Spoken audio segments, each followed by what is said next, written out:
આદેશ હું એકતાનાથ ગુરુ યોગી તુલસીનાથજી બાપુ શ્રી શનિદેવ મંદિર ભવનાથ તલેટી ગિરનાર જુનાગઢ ગુજરાત.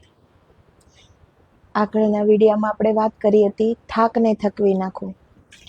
તો જે આપણા જીવનને પ્રેરણા આપી શકે એવું જે કાર્ય કરી ગયા છે, આ જગતમાં આવીને કંઈક કરી ગયા, કંઈક મૂકી ગયા, કંઈક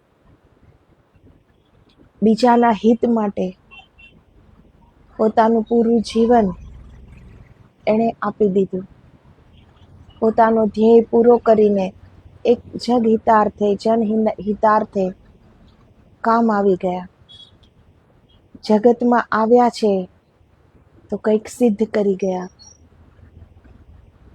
એક પદ ચિહ્ન મૂકી ગયા કે એના પાછળ આવનારી પેઢીને એ પ્રેરણા આપી શકે, એ માર્ગ બતાવી શકે, એ માર્ગને સહેલો કરી શકે.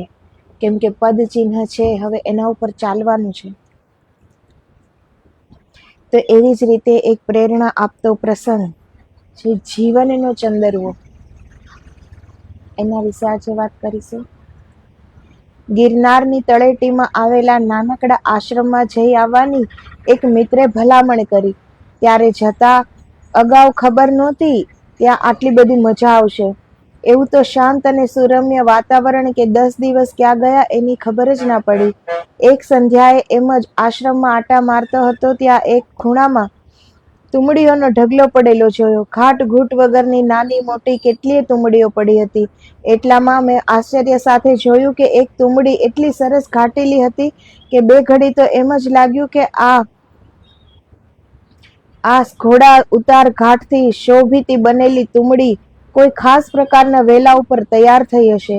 મનોમન તુમડીના સૌંદર્યની પ્રશંસાના વિચાર કરતો ઊભો હતો ત્યાં જ પાછળથી આશ્રમના અધિષ્ઠાતા સ્વામીજીએ આવતા જ પૂછ્યું, કેમ તે તુમડી બહુ ગમી ગઈ? હા, મને આશ્ચર્ય થાય છે કે મારું વાક્ય પૂરું કરું એ પહેલા જ તેમણે કહ્યું, એનું રહસ્ય સમજાવું. જુઓ, તો સંતો કોઈ રહસ્ય સમજાવતા હોય તો એમાં એ તુમડીનું રહસ્ય ન હોય, પરંતુ આપણા જીવનનું રહસ્ય હોય.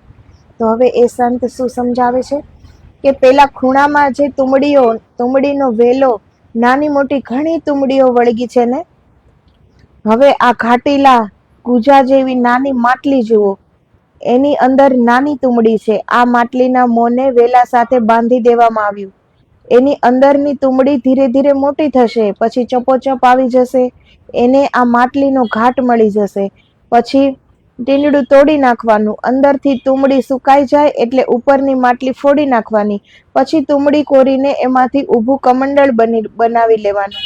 પેલી જે ઘાટેલી તુમડી જોવા મળી એ બધા સંસ્કારમાંથી પસાર થઈ હોવાથી ઘાટેલી લાગે છે.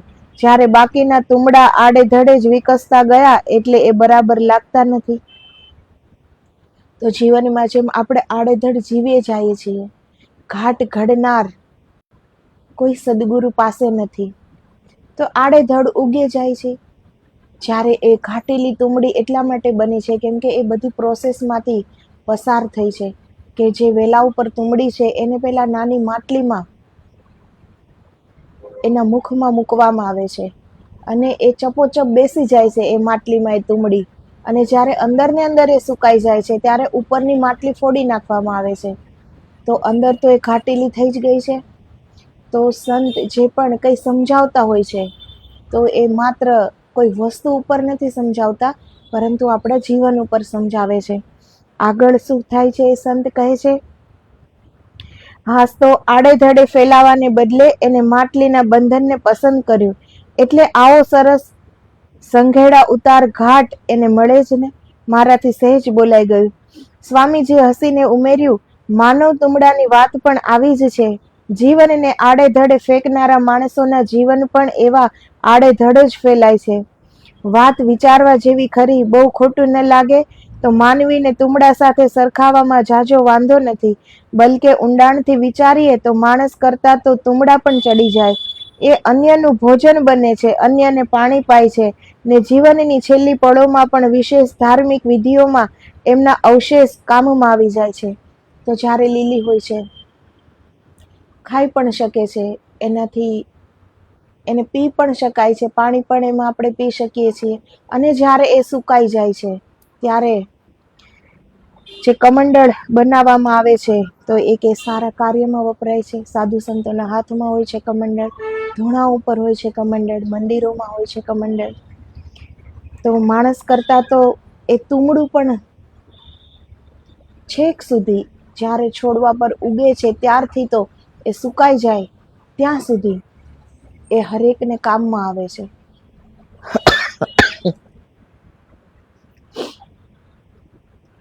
એમનું આખું જીવન પરોપકારમય હોય છે. જન્મથી મૃત્યુ લગીનું એમનું જીવન એક અખંડ સેવા યાત્રા હોય છે.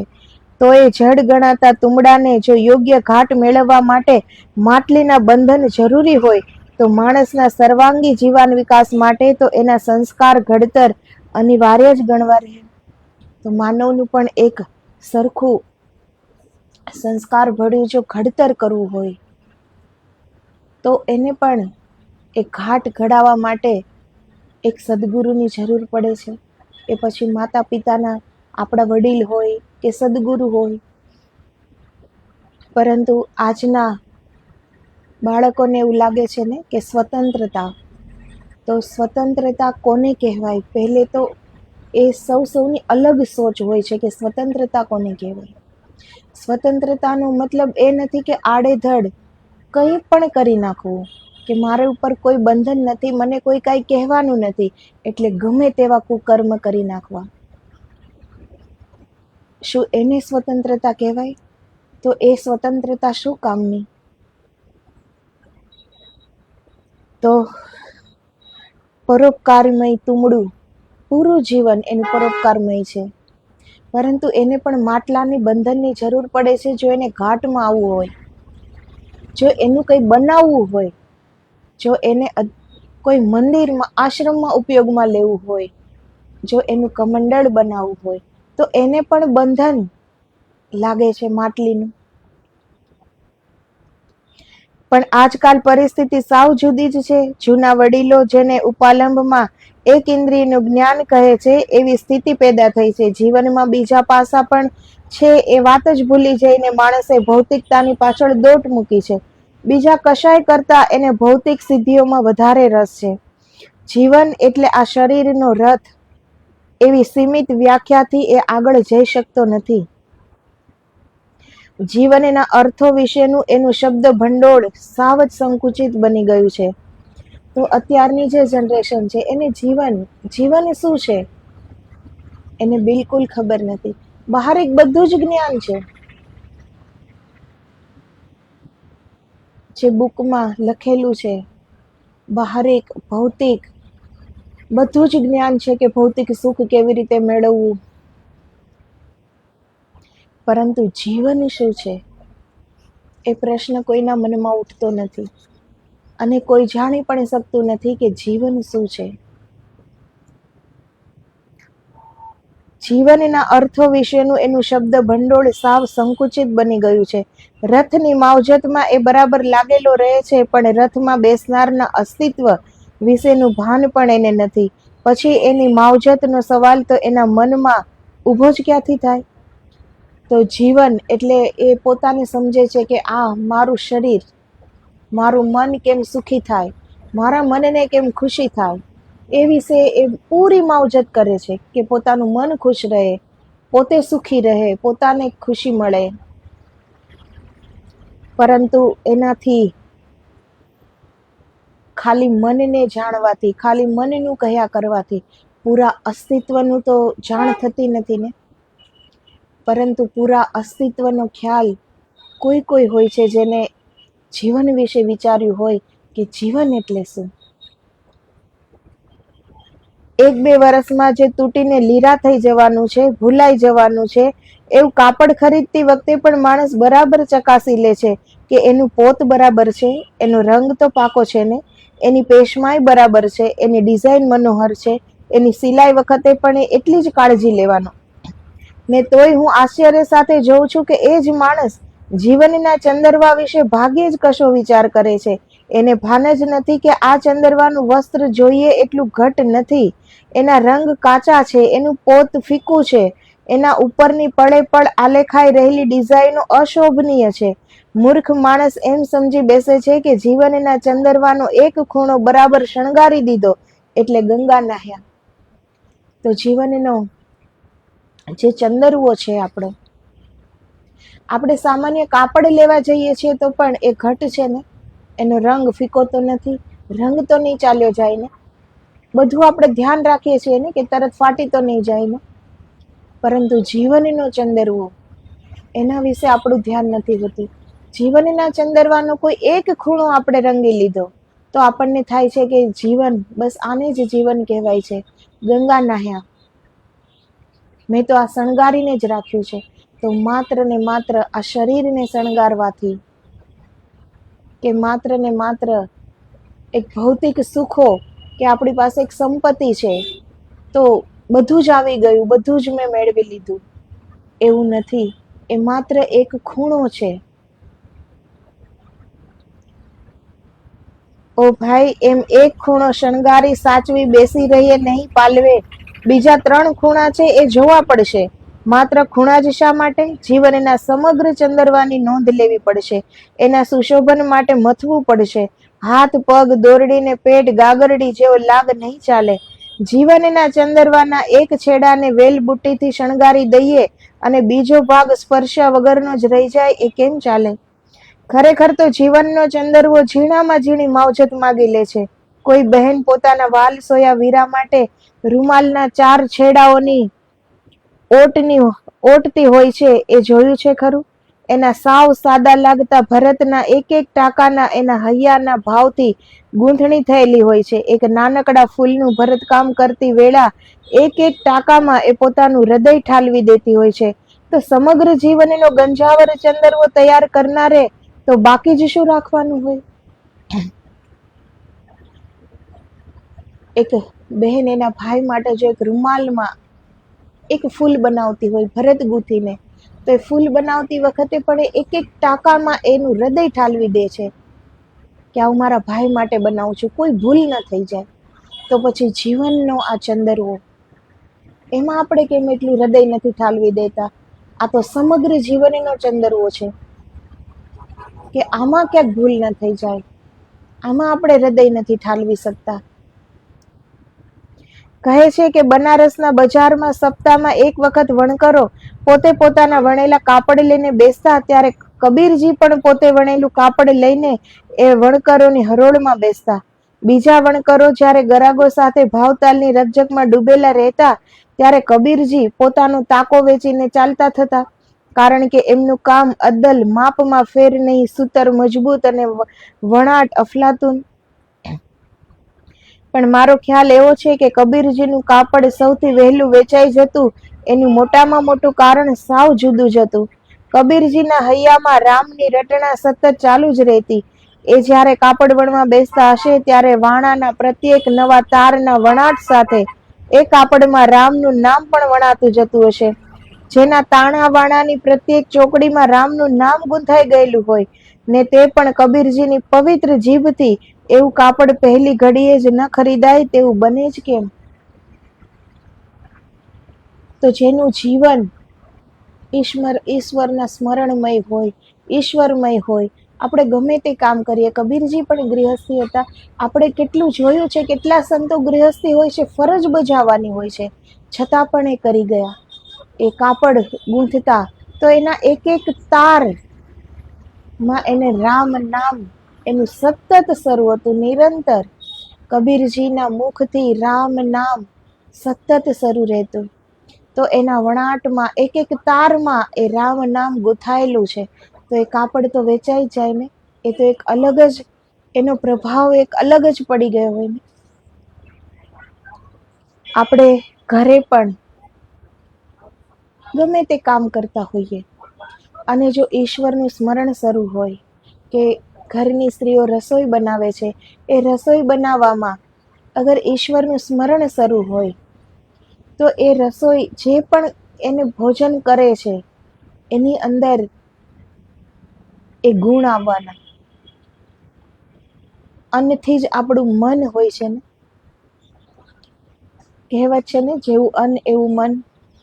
તો એ અન્ન બનાવીએ, એ રસોઈ બનાવીએ, ત્યારે આપણે ઈશ્વરનું સ્મરણ કરતા કરતા એને ભગવાનનો પ્રસાદ બનાવીએ છીએ. એ ભાવથી એને આપણે બનાવીએ અને પ્રસાદ ભગવાનને ભોગ ધરીને પ્રસાદ અમે ગ્રહણ કરીએ છીએ એવો ભાવ રાખીને જો એ જમવામાં આવે તો એ અન્ન ખાઈને પવિત્ર મન થવાનું છે અને એમાં પવિત્ર વિચારો જ આવવાના છે. એ જમવા વાળા પણ થોડી વાર ઈશ્વરમય બની જશે, કેમ કે અન્નના એક એક દાણામાં પ્રભુ નામ લીધેલું છે. તો જે પણ એ ભોજન કરશે એ પણ પ્રભુમય, એને પણ સંસ્કાર આવશે, એને પણ સારા વિચારો આવશે, સદવિચાર કરી શકશે. તો ઘરનું કોઈ પણ કામ કરીએ જો એમાં ઈશ્વર સ્મરણ સાથે લેવાતું હોય, કપડાં ધોતા હોઈએ, એ કપડાં ધોતા ધોતા આપણે ઈશ્વરનું નામ લઈએ છીએ, તો પહેરવા વાળા જ્યારે એ કપડાં પહેરે છે તો એ કપડાની ઉર્જા કંઈક અલગ જ રંગ લાવે છે. એ કપડાં પહેરતાની સાથે જ એ પણ ઈશ્વરમય બનતો જશે. તો આપણે આપણું જીવન ભગવદમય કેમ બનાવવું એ આપણા હાથમાં છે. બધાએ મળીને ઘરને મંદિર કેમ બનાવવું એ આપણા હાથમાં છે. આપણે પણ જીવનના ચંદરવાનો વણાટ આ રીતે કરવાનો છે. જીવનના અણુ અણુમાં પરમ દિવ્યતા અને ચૈતન્યના અણસારને આપણે સાંકળી લેવાના છીએ, વ્યક્ત કરવાના છે. તૈયાર કાશ્મીરી કપડાની જેમ માત્ર કોરે કોરે ભરતકામ કરવાનું નથી, એના અણુ અણુમાં એવા સુશોભનીય શણગાર કરવાના છે કે કોઈને લાગે કે આની પાછળ જીવનનો કોઈક સાચા કલાકારની દ્રષ્ટિ અને પુરુષાર્થ પડેલા છે.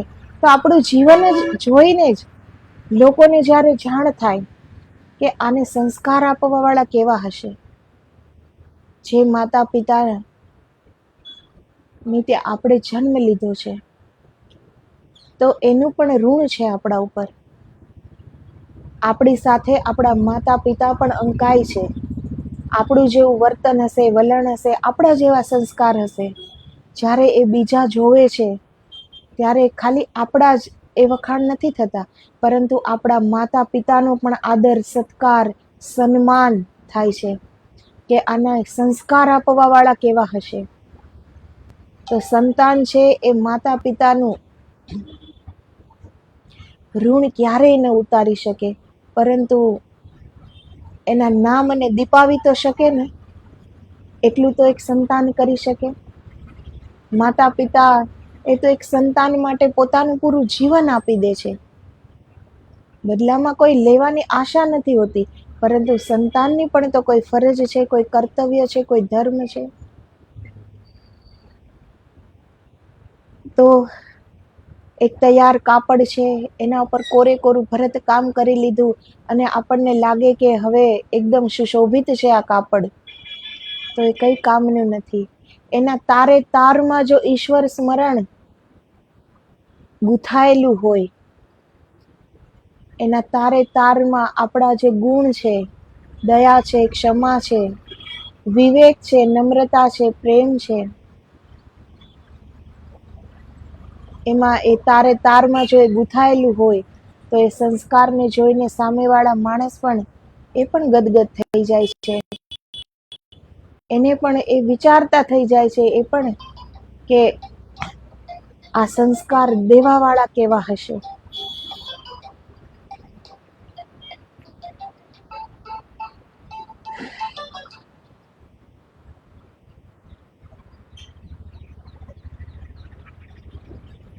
તો એની પાછળ જીવનના કોણ સાચા કલાકારની દ્રષ્ટિ અને પુરુષાર્થ પડેલા છે. આપણા સંતો આવા અનોખા જીવન કલાકારો હતા. સાચા મહાન પુરુષોએ પણ પોતાની રીતે એ જ કલા સિદ્ધ કરીને પોતાના જીવન ચંદરવાને અવનવા રૂપ રંગે સોહાવ્યા હતા. આપણે બધા ભલે મહાન ન બની શકીએ, પણ એ કલાને જીવનમાં ઉતારવાનો પ્રયત્ન તો કરી શકીએ ને. તો આપણા જે મહાન સંતો થઈ ગયા છે અને જેટલા મહાન સંતો અત્યારે પણ છે, તો એણે એના જીવનના ચંદરવાને, એના એ ચંદરવાના તારે તારમાં પ્રભુ સ્મરણ રૂપી એમાં ભરત ભર્યું છે. તો એ જે મહાન પુરુષો જે કલા સિદ્ધ કરી છે, આપણે એવા પરમ સંત ન બની શકીએ, પરંતુ આપણે એક માનવ છીએ. તો માનવના તો આ બધા ગુણ છે ને, દયા, પ્રેમ, ક્ષમા, ઉદારતા, વિનય, વિવેક, નમ્રતા. તો એ માનવના ગુણ છે ને. આપણે આપણને માનવ જો માનીએ છીએ, તો માનવીય ગુણો તો આ જ છે ને. પછી આપણે જે બીજી નિંદા કરીએ છીએ, કોઈ પ્રત્યે ઈર્ષા કરીએ છીએ, સ્વાર્થ માટે, આપણો સ્વાર્થ પૂરો કરવા માટે આપણે ગમે તે કાર્ય કરી નાખીએ છીએ, ગમે તેવું બોલી દઈએ છીએ, તો એ માનવના ગુણો તો નથી જ ને. તો આપણે એક સંત જેવા એના જીવનનો ચંદરવાને રંગે છે, આપણે એવું રંગી ન શકીએ, પરંતુ એ તરફ આપણે પ્રયત્ન તો કરી શકીએ ને, કે આપણે પણ આપણા જીવનના ચંદરવાને એક સુશોભિત રંગ ભરી શકીએ, કે એને જોઈને બીજા પણ આ માર્ગ પર આવે. તો મહાપુરુષ ખરેખર શું છે? વિકસિત બનેલો નાનો માણસ એટલે મહાપુરુષ, એવી સાદી વ્યાખ્યા ન ચાલે. ખરેખર તો વિશ્વની પ્રત્યેક વ્યક્તિમાં બીજ પડેલા છે, એમને જગાડવા જોઈએ. આ માટેની પહેલી શરત આપતા વિલફર્ડ પીટરસન નામના એક ચિંતકે કહ્યું છે કે ઈશ્વરની આશીષ ભેટ તરીકે ચાહતા શીખવું જોઈએ.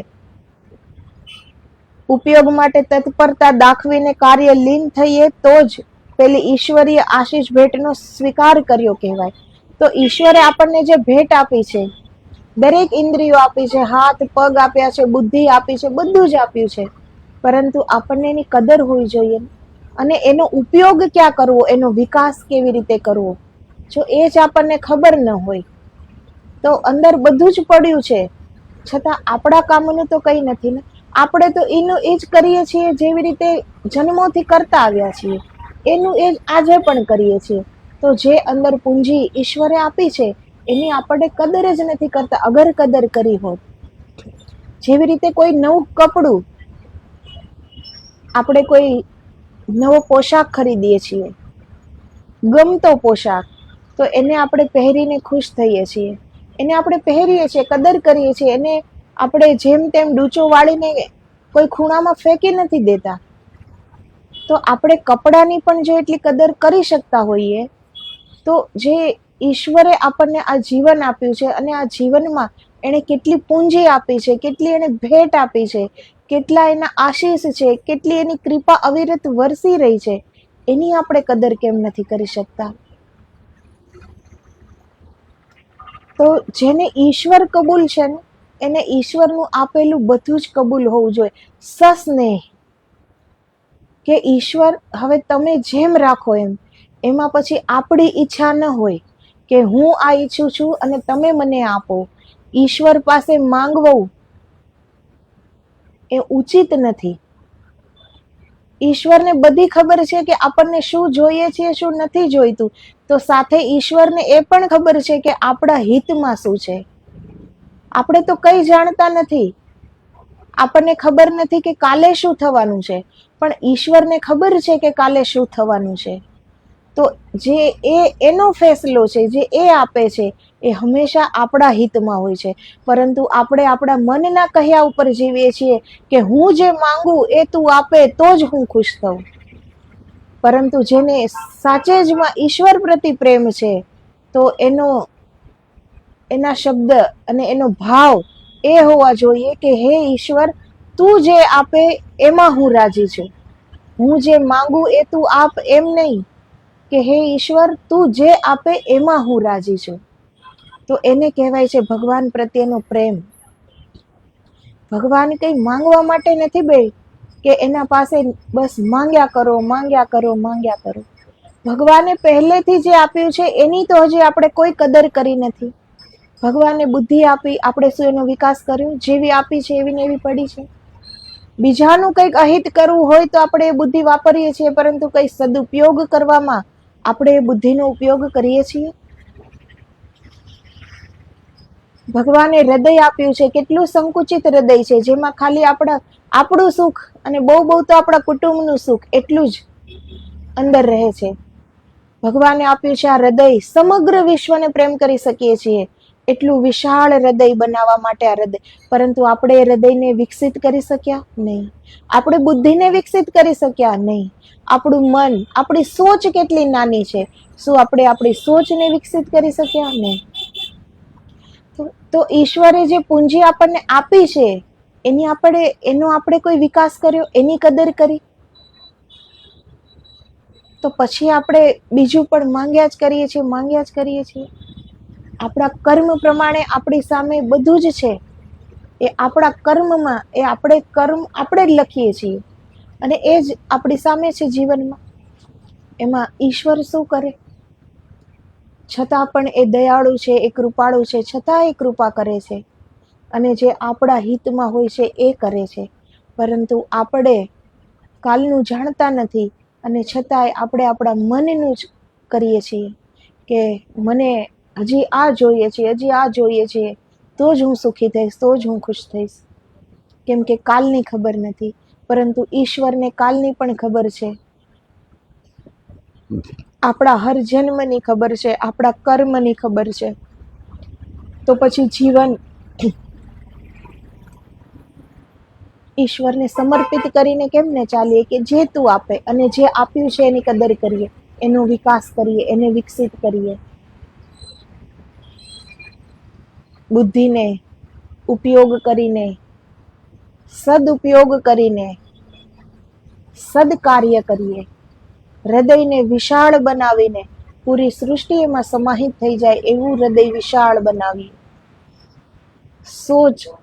સોચને વિશાળ બનાવીએ તો જીવન વિશાળતાનો પર્યાય બની જશે. જીવન પ્રેમનો પર્યાય બની જશે. માત્ર જીવનનું કે ચલો હું સુખી છું, મારું કુટુંબ સુખી છે, જીવનના ચંદરવાને એક બાજુથી સુશોભિત કરવાથી પૂરો જીવન સુશોભિત નથી થઈ શકતું. એ માત્ર એનો એક ખૂણો શોભાયમાન થયો છે.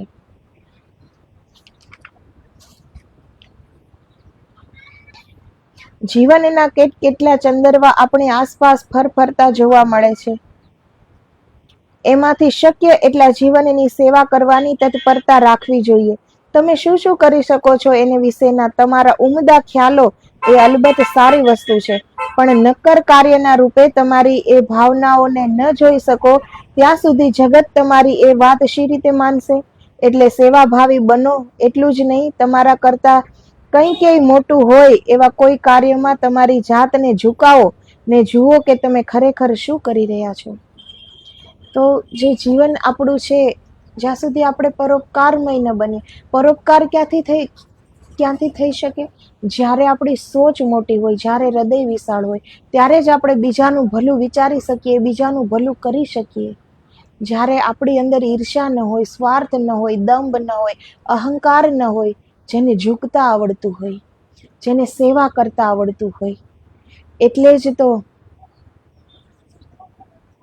પહેલાના કોઈ સંતોની જીવની નું આપણે જ્યારે વાંચન કરીએ છીએ ત્યારે આપણને ખ્યાલ આવે કે એક સંત એના શિષ્યને રાત દિવસ કામ કરે છે, કેટલી પરીક્ષાઓ, તનતોડ મહેનત કરાવે છે, બધી રીતે, શારીરિક, માનસિક, બધી રીતે થાકી જાય છે. કેટલી પરીક્ષાઓ લે છે. તો એમાંથી કોઈ શિષ્ય એવું હોય છે જે એના ગુરુ કૃપા પાત્ર બની જાય છે કે એના દિલ, એનું હૃદય, એનું મસ્તિષ્ક, એનું મગજને થાકાવતો નથી, પરંતુ વિકસિત કરે છે. એ સમજે છે કે જ્યાં સુધી પાત્ર નહીં બનીએ ત્યાં સુધી કંઈ જ કૃપા પ્રાપ્ત થવાની નથી. અત્યારે કોઈ શિષ્ય એટલું ઉમદા બની શકતું નથી. કેમ કે એને સહજતાથી ગુરુ પ્રાપ્ત છે, એટલે એ શિષ્યને કોઈ કદર નથી. અને પહેલા સંતોની જીવની આપણે જોઈએ તો ખ્યાલ આવે. 12 વર્ષ સુધી તનતોડ મહેનત કરાવતા, એક આજ્ઞાનું પાલન એ શિષ્ય કરતા, અને જે થાકતો નથી, જે તૂટતો નથી, જે હરેરતો નથી, જેનો વિશ્વાસ અડગ રહે છે, જેનો વિશ્વાસ તૂટતો નથી, આખરે એ જ કૃપા પાત્ર બની જાય છે. એ ગુરુ રૂપ બની જાય છે. ગુરુ એટલું એને આપે છે. ગુરુ પોતે જ મંત્રના રૂપે શિષ્યમાં પ્રવેશ કરી જાય છે. અને એ શિષ્ય ગુરુમય બની જાય છે. ગુરુ પોતાની સમગ્ર શક્તિ સાથે, સમગ્ર ઉર્જા સાથે, સમગ્ર દિવ્યતા સાથે એ શિષ્યને ભરપૂર કરી દે છે. તો ત્યારે શિષ્યને કદર થાય છે ને, કેટલી મહેનત પછી એ મંત્ર મળ્યો છે, કદર થાય છે કે હવે આ મંત્રને ક્યાં પહોંચાડવો છે. પરંતુ અત્યારે સહજતાથી મળી જાય છે, એટલે નથી ગુરુની કદર, નથી ગુરુ મંત્રની કદર. તો જીવન ચંદરવાને આપણે કેવી રીતે રંગવો એ આપણા હાથમાં છે. માનવ છીએ, સંત ન બની શકીએ, પરંતુ માનવ તો બની શકીએ. તો માનવના જેટલા ગુણ છે, જેટલા સદગુણો છે, એ તો આપણે કમસે કમ પ્રાપ્ત કરી શકીએ ને. એક સંત જેવી ઈશ્વરીય દિવ્યતા પ્રાપ્ત ન કરી શકીએ, ચલો એક સંત જેવી દિવ્ય ઉર્જા પ્રાપ્ત ન કરી શકીએ, એક સંત જેવી આપણે બ્રહ્મ પ્રાપ્તિ ન કરી શકીએ, મોક્ષ માર્ગના ચાલી ન શકીએ, પરંતુ માનવ છીએ તો માનવના ગુણો તો અપનાવી શકીએ ને, એ સદગુણો તો પ્રાપ્ત કરી શકીએ ને. તો આ જીવનનો ચંદરવો હવે આપણે આગળ કાલે વાત કરીશું. તો આદેશ, જય ગિરનારી, જય ગુરુદેવ.